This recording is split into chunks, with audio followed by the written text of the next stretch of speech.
All right. Well, we are live and welcome. This is the Night Hunting Podcast. Excuse me.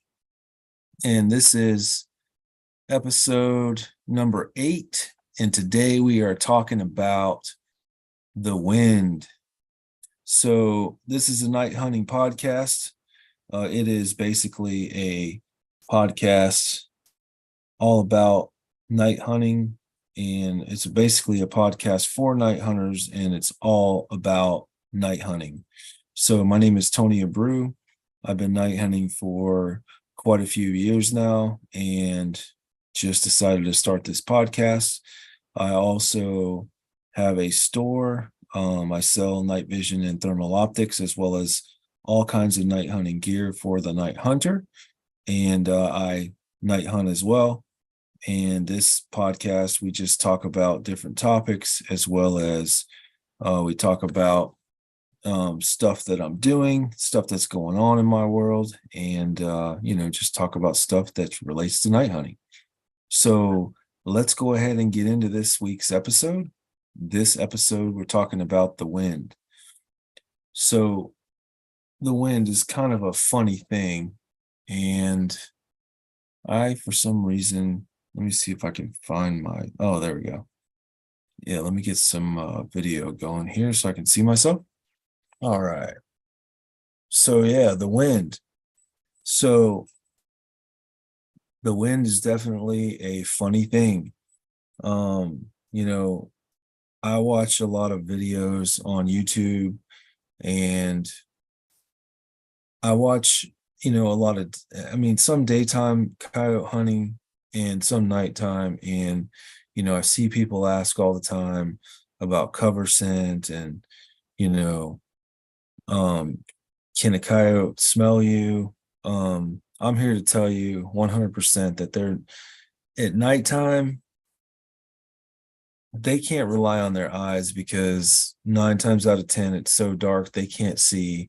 The only reason why we can see them is because we're using, digital equipment. And I guarantee you they rely on their ears, but more importantly, they rely on their nose. And if the wind is blowing from you towards them, 9 times out of 10, they are going to catch your scent and they are going to take off. I've definitely had this happen multiple times. Um, and I want to talk about some stories about that as well. But, one thing that I invested in recently is a wind detector. This is basically back in the day, they used to use these little bottles, and you'd kind of squeeze it and it would blow powder up in the air, and whatever way the wind was blowing, the powder would drift. Well, this is a little more sophisticated apparatus. It's actually a vapor pen inside of a squeeze bottle, and you just kind of squeeze it there, and you can't really see the light. Oh, there you go. You can see it. Yeah, so you squeeze it, and then you can see the drift of the wind and see, which way it's blowing. So get these on Amazon, by the way. I'm gonna drop a link in the description in case you're something you might be interested in, but I can promise you that if you don't have the wind on an app, or you don't have one of these, you definitely need to get one, because the wind will get you in trouble, or make you, or at least cost you a lot of success, because if you're doing things the wrong way with the wind, it's going to cost you. So let's talk about some stories about the wind. Number one, generally when I get to a spot that we're going to hunt, when I get out of the vehicle and get everything loaded up on my cart, because generally we're hunting off of a golf cart, I usually put this in one of my cup holders, and I generally will squeeze to check the wind right as I get out of the vehicle, just so I know which way it's blowing. And then depending on which way the wind's blowing is how I will go and set up to call different spots. Now, I'm going to say that, I also see people online putting pictures of properties up. And, let's just do that really quick. I mean, this is not even like, I didn't even rehearse this, but we're going to go ahead and do it. So let's just go to maps.google.com and I'm going to show you something really quick. Well, so I see people do this all the time, and I'm going to have to figure out really quick how to. Ooh, I don't know if I can put I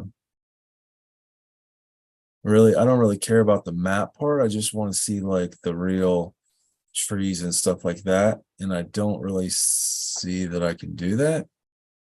Not oh, there's layers. Yep. And then terrain. Yep. No, satellites. What we want. Yes.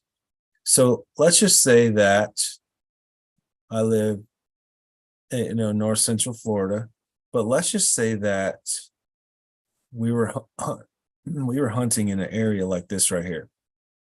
And people say, "Oh, this is my acres or whatever. This is how I'm going to hunt it." Well, I kind of laugh at that because really how I would hunt it at nighttime, the first thing I would do is check the wind. And if the wind, this is north is up, south is down, west is left, and east is right. So if the wind, which by the way, where I am, the wind blows out of the north a lot, it blows out of the west a lot. Sometimes it blows out of the east, and sometimes it blows out of the north. I mean, it comes from all different directions. Sometimes it even swirls. So if the wind was blowing out of the west, like it was the other night, and I were going to hunt this field, then I would start on this side and I would start calling out this way, maybe start calling down. Like if I was to come in right here in this area right here, I would start calling down or maybe out this way and hope that something came out there or there. But I'm not worried about anything behind me because my wind is going to give me away. So I would work my way across maybe this way, calling to different places, but staying downwind from where I'm calling. I'm sorry. Yeah, staying upwind from where I'm calling because I don't want them to catch my wind. And just to give you a quick example, one time we were calling a farm field, and let's just say that we were in the middle, or we were kind of around a tree right here, and we were calling all the way across this huge field. It's probably 500 yards to a tree line, and 6 coyotes came out of the brush and all started coming our way. Okay. And they kept coming and coming and coming. And there were 6 of them. They were all different. They were all different ranges. And here's the funny part is that I was posted up a little bit further ahead than my buddy was, but he was to my left, I was to his right. And then we were facing, let's just say north to this field, to the field edge. And the first dog, as soon as he got, the wind was blowing this way. Okay, so it was kind of blowing out of the east.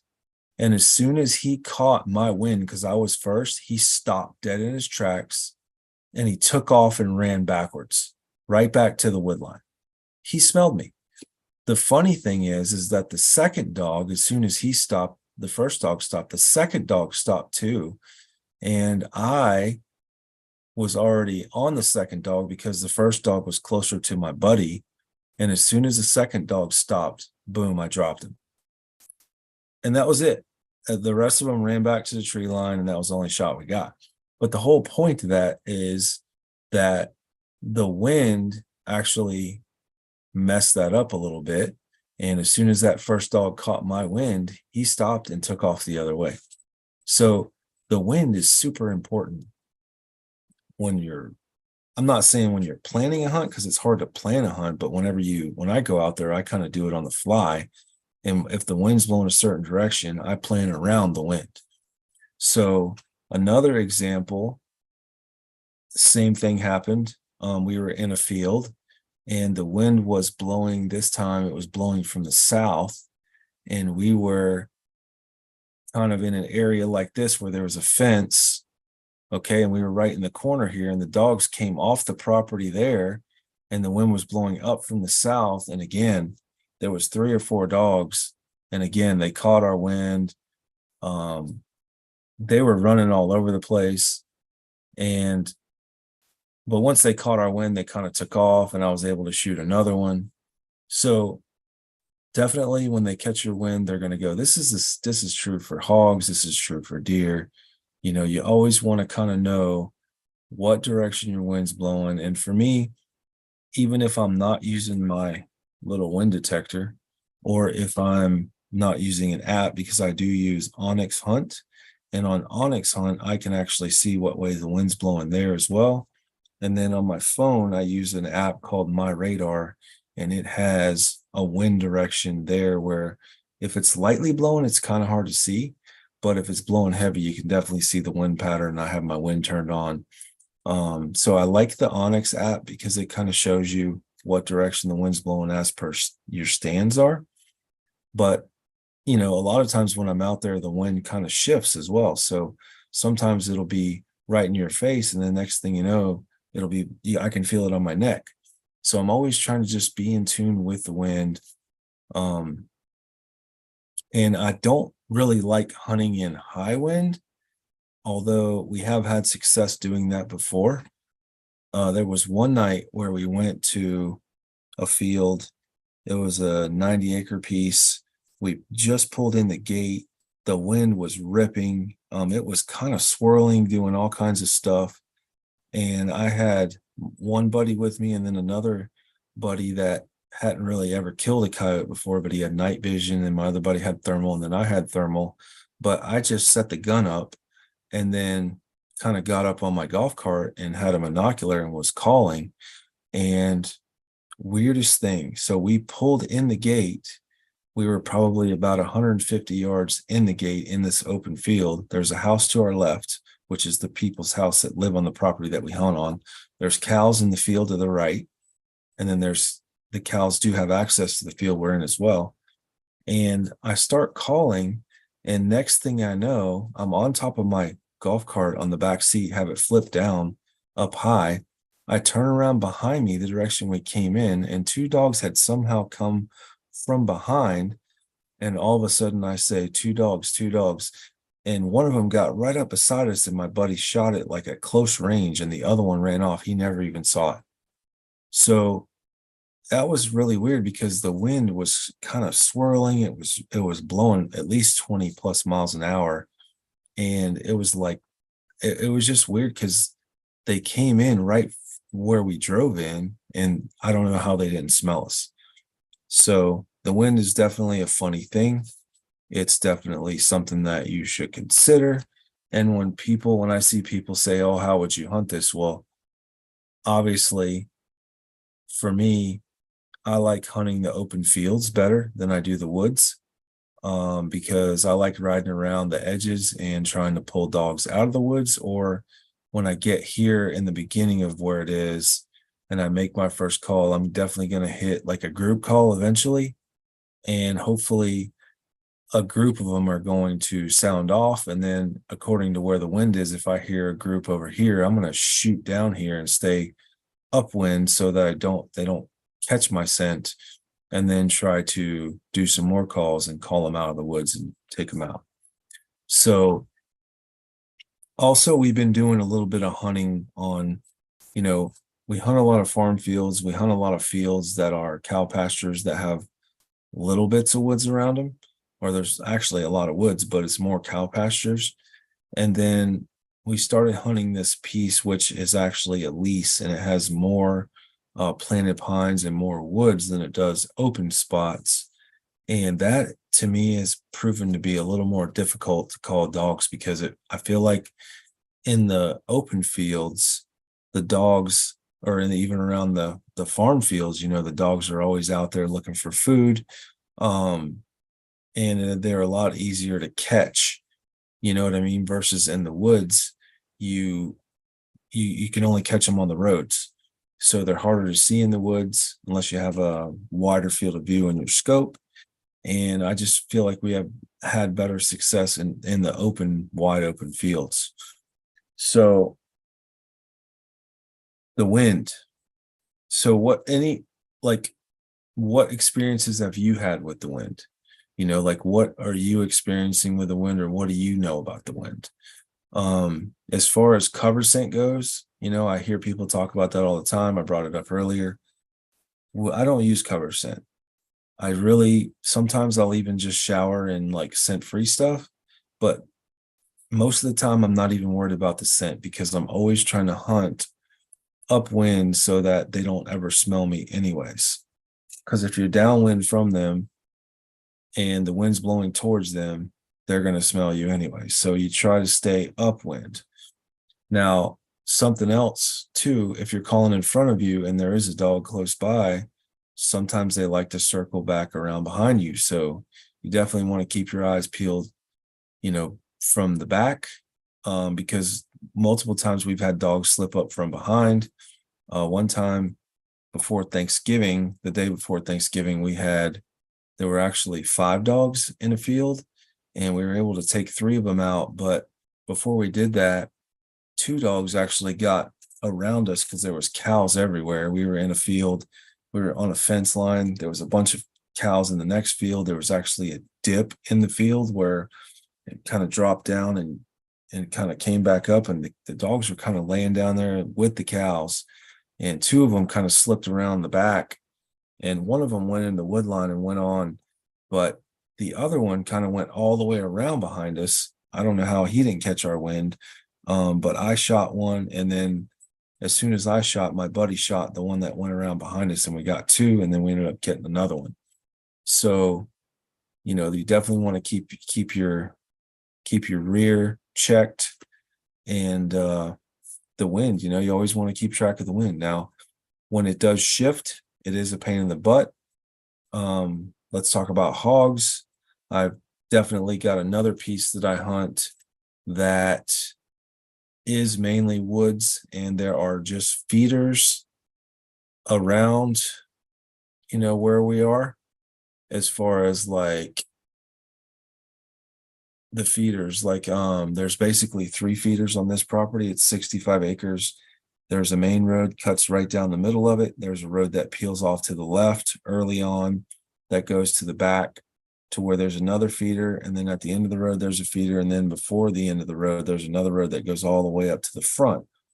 And that one, especially, we're not really shooting coyotes there, although I did shoot one there last Sunday night, just sitting on a stand waiting on some pigs to show up.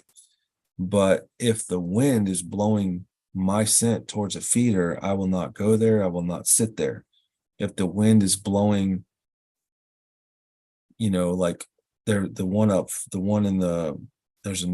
stand that's off the main road up towards the front of the property. If the wind is blowing even in the direction of the feeder, whenever I drive by it through the patch of woods, I just don't go there. I don't do it, because I know a pig has a very sensitive smell as well, and he's going to smell me and he's going to take off. And I got proof of this because the first feeder that I go to in the back where I headshot a pig a month or 2 ago, probably 2 months ago, that feeder, I've walked up to that feeder multiple times. The wind was definitely swirling, and I know for a fact that there was a pig there.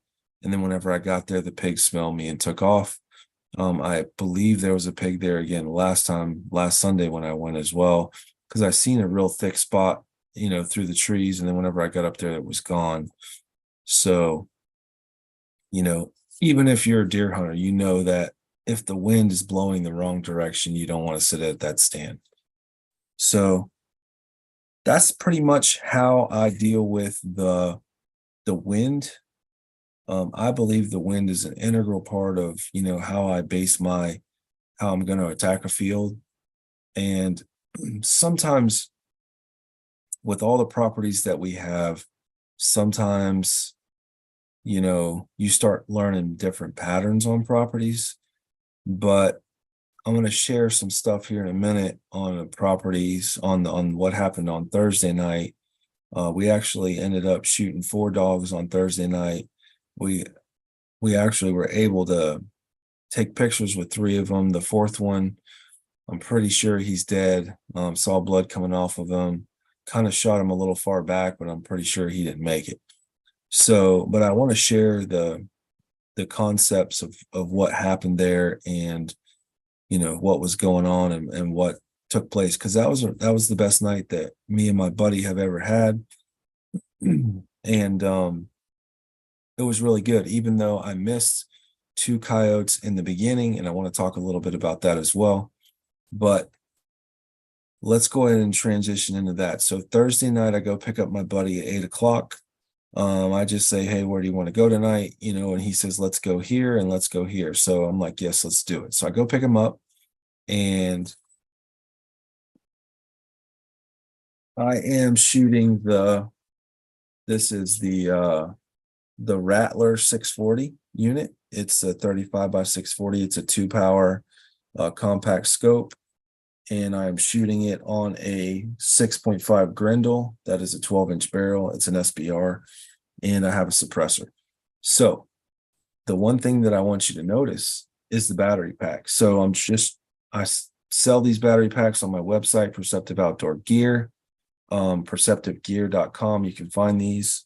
I also sell the scopes as well, but I run the battery packs on different guns, and I've never ran it on this gun before, but I just sighted in this scope last week.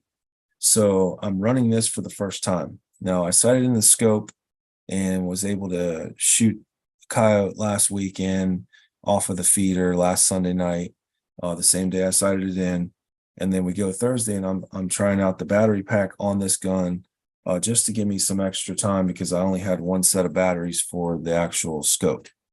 So we get to the spot. I'm setting this back down. So we get to the spot, and we get to this farm field. I believe it's 160 acres, I believe. 160 acres. It's got some elevation to it. It goes up and down. We get there, it's my buddy's son. He's running the pivot, which is the huge sprinkler system. And so at that point, we drive in. Normally we don't use the golf cart here, but we decided to use it this time, which is kind of good because the pivot was going and we were able to move around pretty quick. So we throw our gear on there and the pivot's moving. So with the pivot moving, basically the pivot has a generator on the pivot itself that's making noise. And then there's this huge diesel motor down at the bottom of the hill where is powering the pump to pump the water. So we get there immediately. We drive off towards the top of the hill with the golf cart, and down past the pump motor, we see a coyote. So immediately it's loud too. The motor's running. So, and he's just past the motor. So we start going down the hill in the golf cart, and I'm hitting the little V ditches where the actual pivot, where it's ran across the road and it leaves an indentation, is making noise. I hit about 3 of those. We get just past the motor, and we both jump off. We both set up our things, and I hit record. I don't even know. I hit record on my scope. It's recording, and he gets set up, and the dog, it's pretty far out there. And excuse me. And about the time where I'm going to go to zoom, because my scope is the Rattler's only a 2x, and he's over 100. So about the time I go to zoom, I hit capture. I hit the camera button and take a picture instead, and it says image captured. And right before I did that, boom, he shoots the dog and drops him. So, I mean, we haven't even been to the first spot in the first 5 minutes, and we've already killed a dog. So after that, we walk out there. I leave my scope recording just to record it, just because I'm trying to get footage and stuff. And we go and take some pictures of the dog. We come back, and as soon as we get back to the thing, we head back to the top of the hill, and his son drives in. Well, his son, doesn't know we're there. I mean, I think he might have told him, but he couldn't see us because we're riding around in the dark on the golf cart. So we pull up and talk to him for a few minutes, and then And then the pivot's starting to come, so we had to take off. So we take off back up the hill, and then we go back underneath another pivot, which is dripping water, which is why I'm glad that we actually brought the golf cart, because as the water is dripping down, we actually just drove under it real quick and got away from it. So we go up there and we go to the left a little bit, and we get to the spot where the 6 dogs that I talked about earlier came out of the wood line in front of us. So, and it's basically, he's got corn planted on that side, and we basically, can see down the hill. There's a road, there's a house across the road, but it's mainly like woods all the way around, with the open field and stuff. So I start calling, and nothing really. I start running a distress call, and nothing really happens. So finally, after 3 different distress calls, I hit a group howl, and it's a pack lights up back to behind us, back across the road on to our left, or actually behind us.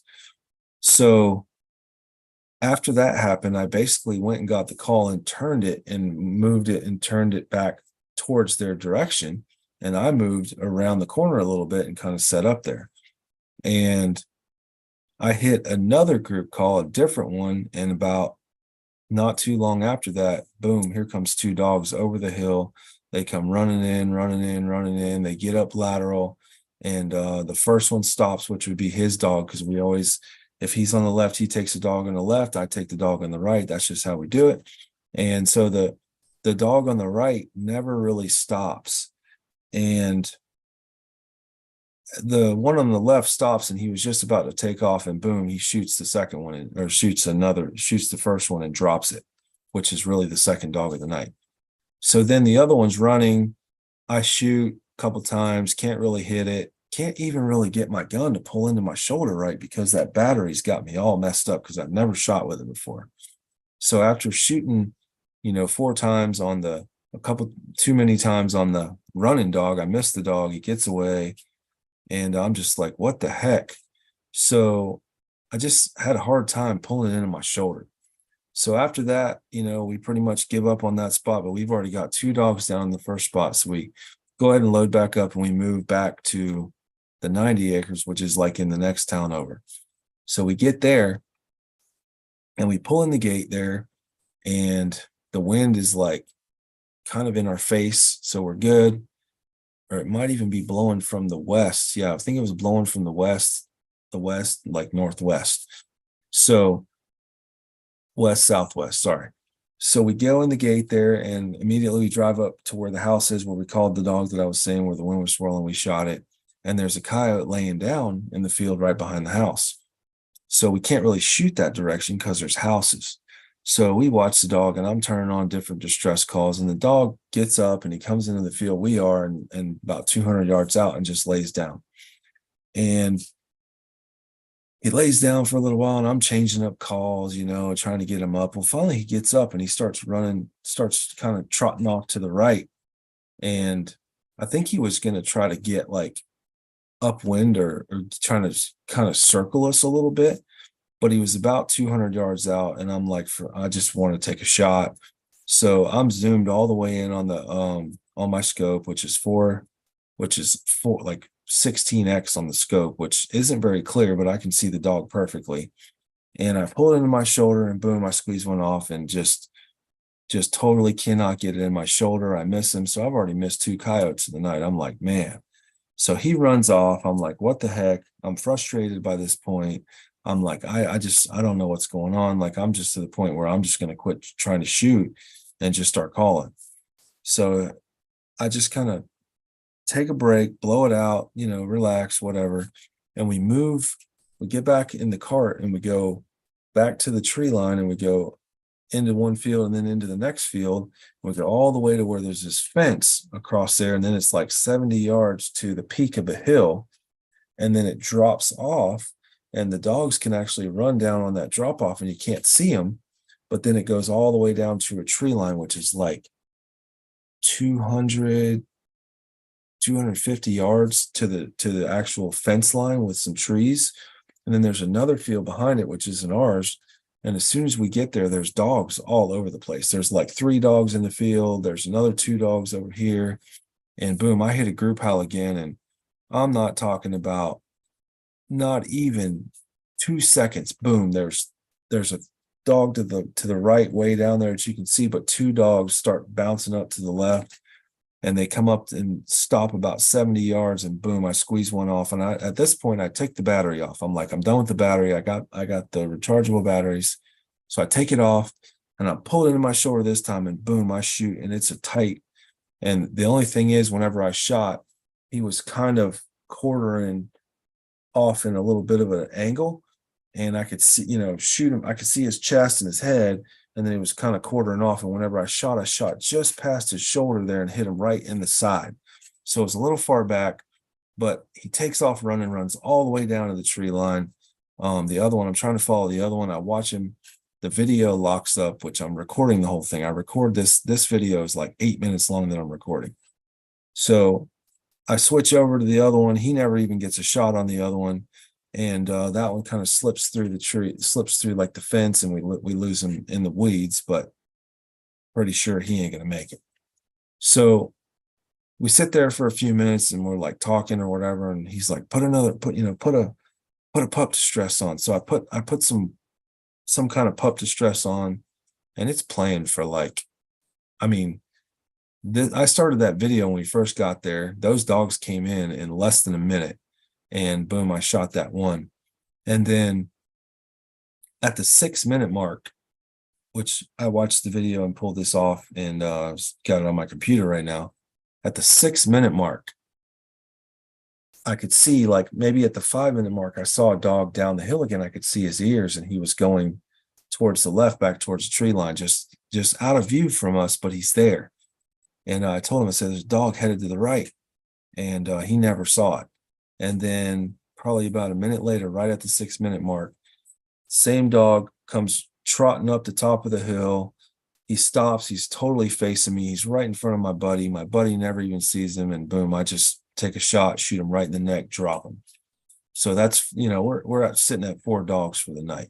That was the craziest night. Like, even then, after that video, still went another 2 minutes. There's still 3 dogs in the next field over. But we finally just stop it at that. And we got 4 dogs done. And that's, like I said, the best night we've ever had hunting. And every night is a learning night. For me, one thing I want to say is that when you're used to shooting a certain way and you add something to the mix and it totally throws your whole game off, like, just take it off. So in the process of doing all that, I missed 2 dogs with this battery pack on there, which I want to keep running the battery pack, but it makes it hard for me to pull it into my shoulder. But I do remember this on the last shot that I took. So this little short gun that I have, I need to try to tune it a little bit. I feel like it slams the bolt back pretty hard, so it makes it hard to hold on to. And even on a tripod, if you're not pulling it really hard into your shoulder, it causes problems. But I feel like on the last dog that I shot, I actually had my hand grip pulling in as well, which I never do because I feel like that causes issues. But the whole point that I was even able to notice that and notice how hard I could pull it in with my hand as well, and how I was able to take that shot and the gun not even move, was a huge eye opener for me. So, definitely whenever you introduce new things into your mix, it could change things. It did for me. And I'm still glad we were able to do what we did. So we took out 5 last week, and here we are. It's March 28th, and this episode's been about the wind. It's been about, what's going on. Again, I want to drop a plug. Basically, I'm working a full-time job right now, but I also started Perceptive Outdoor Gear about in like 2020, and somehow YouTube flagged my perceptiveoutdoorgear.com. They flagged that domain, so I'm running Perceptive Gear but it's Perceptive Outdoor Gear. We sell night vision, we sell thermal. Right now we're waiting on the new night vision scopes to come out as far as be released. AGM is a big brand that we do sell. And but right now we're, this is the one I'm running, the Rattler 35-640. Got a super clear picture. I can do a little bit better price than that, but basically I'm a dealer for them. I also deal with Bearing Optics. I was dealing with Sightmark and just haven't been able to get any, or haven't gotten any of those in lately. I need to get some more probably, but I'm waiting on the new night visions to come out or to be released. You got the Neath coming out, and then you also got the Horus coming out, which is like more of a traditional style with a mount, and then this one is more of a compact. So I'm waiting on those to come out, and then also Bearing has the Bearing Optics Charge coming out, and which is supposed to be really good sensor. It's supposed to be almost like Generation 2 night vision in a digital package. So, just running that website on the side, running my business, night hunting, having a blast doing it, helping a lot of people. I provide a lot of batteries for people that run these scopes as well. And, that battery pack that I was talking about that I have on there, I'm also running I also have another one, which is the Adder that I'm running, and it has an internal battery in it, and this one, and it has an internal battery that lasts 15 hours. But whenever I get back from the woods, I clamp that battery on my other gun and I actually charge this scope up with that battery. So that's really cool as well. So, just want to talk about this stuff and share. If you have any questions, drop a comment below if you can. I'm not even sure if you can on this style of, what I'm doing here. I'm going to go and check that out this week, actually, because it'd be cool if you could. And as more and more people start to discover this thing. And that's pretty much going to do it for this episode. So perceptivegear.com. But this is the Night Hunting Podcast. My name is Tony Abreu. If you get a chance, subscribe to this channel. It's going to be all about night hunting. And if you like this video, smash that like button. And pretty much we're going to be out, and we will see you in the next episode.